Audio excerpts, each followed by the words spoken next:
10 TKPI nomor absen 6. Di sini saya akan menjelaskan tentang keselamatan pelayaran. Keselamatan pelayaran untuk meningkatkan keselamatan pelayaran di Indonesia mengikuti keselamatan pelayaran di dunia internasional. Meskipun di dalam kenyataannya pemerintah memberlakukan peraturan pemerintah tentang perkapalan yang melaksanakan pengawasan mengenai keselamatan ini adalah Departemen Perhubungan CECI, Direktorat Perhubungan Laut. Dalam prakteknya adalah Syah Bandar dan stafnya. Yang pertama, ada cara pengawasan dan pemeriksaan. Pada pelaksanaan daripada pengawas, untuk melaksanakan pengawasan terus-menerus, lalu ada pemilik dan nakoda, lalu ada jika pengawas keselamatan kapal demi pemeriksaan yang baik menganggap hal demikian perlu. Lalu ada pemeriksaannya, dan yang kedua ada tindakan-tindakan sesuai dengan peraturan perkapalan 2002 SOV 1935 nomor PK 125 di kapal-kapal yang berukuran 175 GT atau lebih isi kotar harus menjelanggakan dinas ronda yang tepat guna sehingga tiap pemulihan kebakaran segera dapat diketahui dan ditanggulangi dengan cepat. Yang keduanya ada sijil tanda bahaya.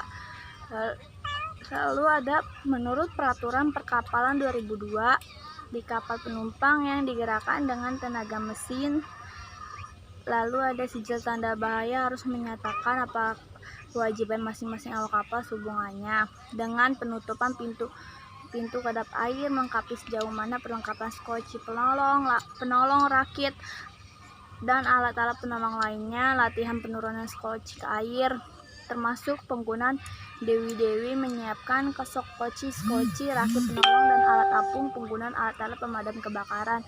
Lalu yang C, jika ada penumpang maka sijil tanda bahaya harus full menyatakan kewajiban awak kapal yang ditunjuk untuk penjelasan, pengawasan, mengumpulkan para penumpang, menjaga ketertiban di ganggang dan di tangga-tangga. Lalu ada sijil tanda bahaya menyatakan isyarat-isyarat untuk memanggil semua anggota awak kapal. Lalu ada tempat isyarat tanda bahaya, lonceng kapal, suling alarm, dan gong disebutkan dalam sijil tanda bahaya. Lalu yang ketiga ada isyarat-isyarat tanda bahaya. Isyarat tanda bahaya ditentukan dalam peraturan perkapalan sebagai berikut. Isyarat bagi awak kapal untuk menuju tempat-tempat yang telah ditunjuk pada latihan skoci atau abodement atas terdiri, yaitu menyembunyikan gentagong secara cepat dan terus-menerus di kapal, biasanya menambahkan dengan isyarat suling dan alarm tanpa bahaya. Lalu isyarat bagi awak kapal pada waktu kebakaran.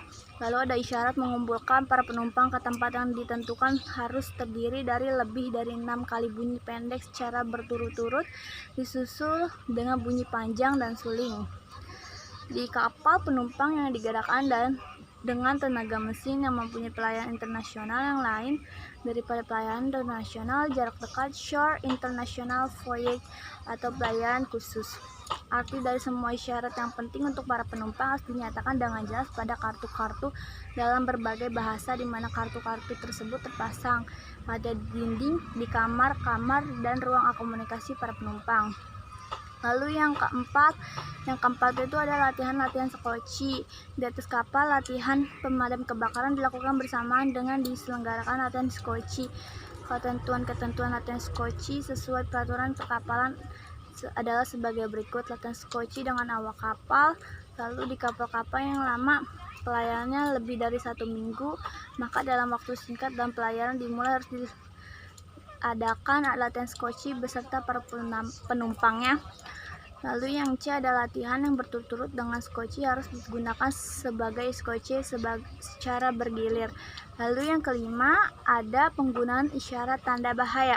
Dalam peraturan perkapalan mengenai penggunaan isyarat tanda bahaya diatur sebagai berikut. Yang A, isyarat tanda bahaya dan isyarat darurat bahaya boleh digunakan oleh kapal-kapal yang ada dalam bahaya yang sangat mengancam yang memerlukan pertolongan segera, dalam semua hal di mana diperlukan pertolongan atau dalam hal-hal mana suatu kapal hendak mengirim peringatan bahwa mungkin akan diperlukan mengirim kemudian isyarat bahaya atau isyarat darurat.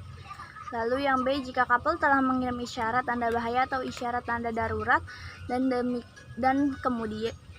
kemudian menganggap tidak memerlukan pertolongan lagi, maka hal ini harus diberitahukan dengan segera semua stasiun bersangkutan sebagai ditentukan dalam Konvensi Internasional tentang Telegraf Radio yang berlaku. Yang C, kecepatan dengan mana berita-berita yang berhubungan dengan keadaan-keadaan keselamatan dikirimkan tidak boleh melampaui 16 kata setiap menit.